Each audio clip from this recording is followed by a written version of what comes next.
नमस्कार. मालिकेच्या पुढील काही भागांमध्ये खूपच छान असा ट्विस्ट आपल्या सर्वांच्या भेटीला येणार आहे. म्हणजे आपण इतके दिवस झालं वाट बघत आहे की सिंधू आणि सावी यांची भेट झाली पाहिजे, सिंधूकडे सावी परत आली पाहिजे आणि फायनली ते होताना आपल्या सर्वांना पाहायला मिळणार आहे.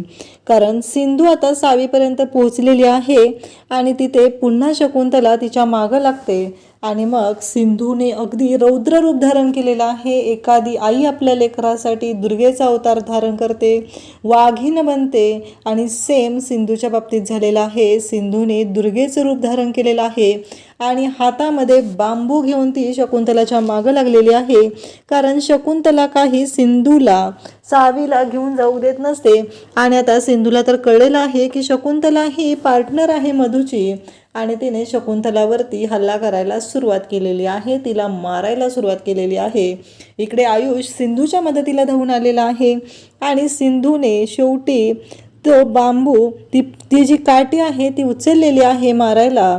आणि त्याचबरोबर शकुंतला म्हणते की अगं तुझ्या आईला वेड लागले, वेड बघ. तेव्हा सिंधू म्हणते की काहीही झालं तरी माझ्या मुलीची काय अवस्था करून ठेवली आहे ना ती बघा आधी.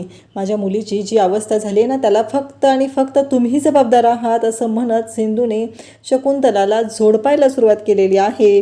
कारण माझ्या मुलीसाठी मी कोणतंही रूप धारण करू शकते असं सिंधूचं म्हणणं आहे. आणि आता सिंधू आणि राघव हे दोघंजण मिळून शकुंतलाची तर वाट लावणारच आहेत, पण त्याचबरोबर ते दोघं मिळून मधूची पण वाट लावताना आपल्याला पाहायला मिळणार आहेत. आता सिंधू राघव मिळून शकुंतला आणि मधूला कसे जेलमध्ये पाठवतात हे आपल्याला या व्हिडिओमध्ये पाहायला मिळेल आणि सिंधू राघव हे एकत्र येणार आहेत. तर त्यासाठी हा व्हिडिओ शेवटपर्यंत पहा. त्याचबरोबर अशा सिरियलचे अपडेट्स पाहण्यासाठी चॅनलला सबस्क्राईब करा.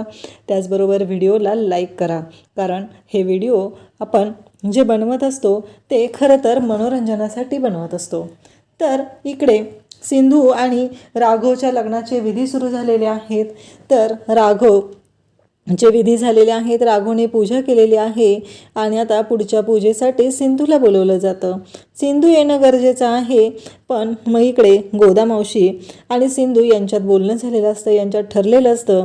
गोदामावशी म्हणत असते की अगं कृष्णे तू नाही जाऊ शकत, तुला माहिती आहे ना की राजश्रीताईंनी काय सांगितलेलं आहे, मग तू असं का करतेस असं गोदामावशी बोलत असते. तेव्हा सिंधू म्हणते माझ्या सावीसाठी मी काहीही करू शकते, मला माझी सावी पुन्हा हवी आहे आणि माझ्या सावीला परत आणायचंच आहे हे सिंधूने ठरवलेलं आहे. आणि मग सिंधू म्हणते की आता मला काहीतरी उपाय करायला लागेल. जर इथले विधी करण्यासाठी इथं मी लागणार आहे, कोणत्याही क्षणी मला बोलवलं जाणार आहे, तर मग त्या क्षणी सिंधू पिंकीला कॉल करते आणि पिंकीला म्हणते की आत्ताच्या आत्ता तू माझ्या मदतीला यायचं आहे. लगेचच पिंकी म्हणते सांग कोणती मदत पाहिजे, मी लगेच येते. आणि पिंकी पण सिंधूच्या मदतीला आता धावून येणार आहे.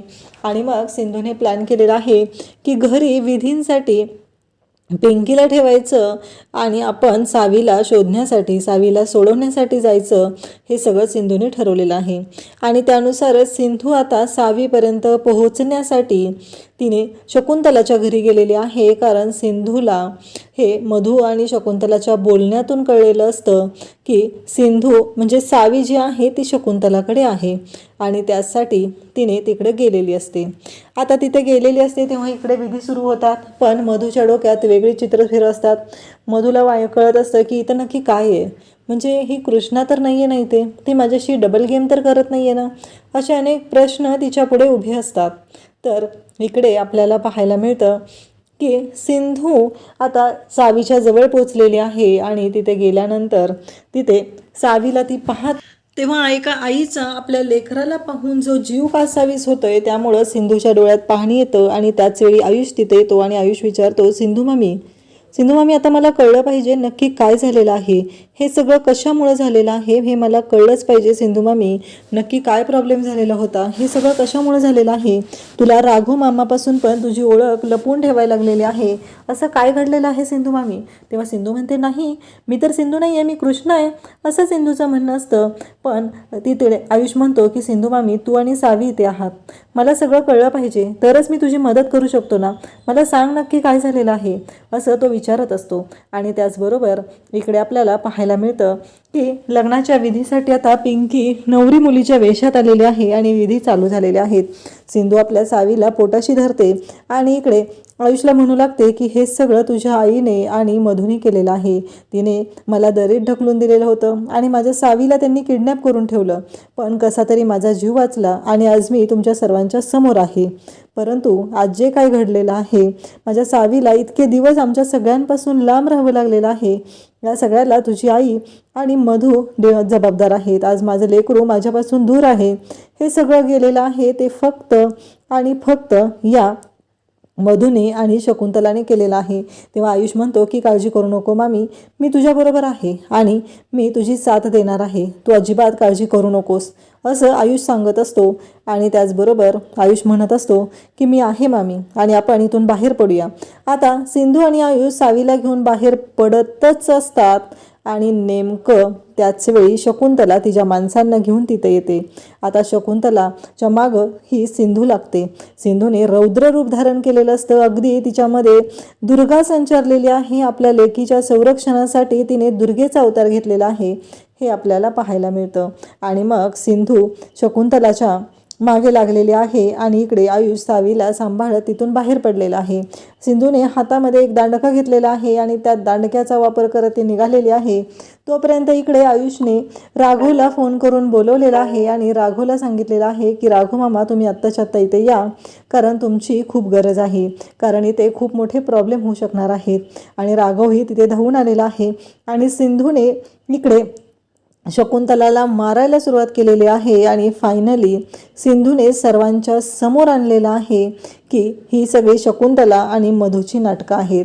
फायनली सिंधूने आता सगळ्यांच्या समोर आणत हे प्रूव्ह केलेलं आहे की आपल्या सावीला किडनॅप करणारी व्यक्ती ही शकुंतला आणि मधू आहे. राघवही तिथं आलेला आहे आणि शकुंतला आता स्वतःच्या तोंडाने गुन्हा कबूल करत आहे. तोपर्यंत सिंधू तिला मारत आहे आणि ती सांगते की हे सगळं करण्यासाठी मला मधुराणीने मदत केलेली आहे आणि तिने सांगितलेलं आहे. हे ऐकल्यानंतर राघवला धक्का बसतो. राघव त्या क्षणी तिथे शकुंतलाला अटक करतो आणि तो शकुंतलाला तिथून घेऊन चाललेला आहे. सिंधू मात्र खूपच घाबरलेली आहे, पण तिने एक ठरवलेलं आहे की काहीही झालं तरी मी मात्र शांत राहणार नाही. या शकुंतलाला जन्माची अद्दल घडवणार आहे.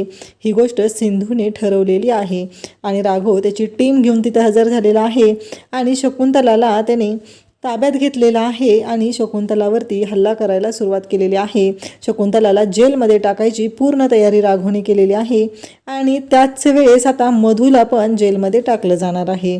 इथे सावीचा जीव वाचवून सिंधूने राघवच्या समोर मधूचं सत्य आणलेलं आपल्याला पाहायला मिळतं. अशाच अपडेटसाठी चॅनलला सबस्क्राईब करा. थँक्यू.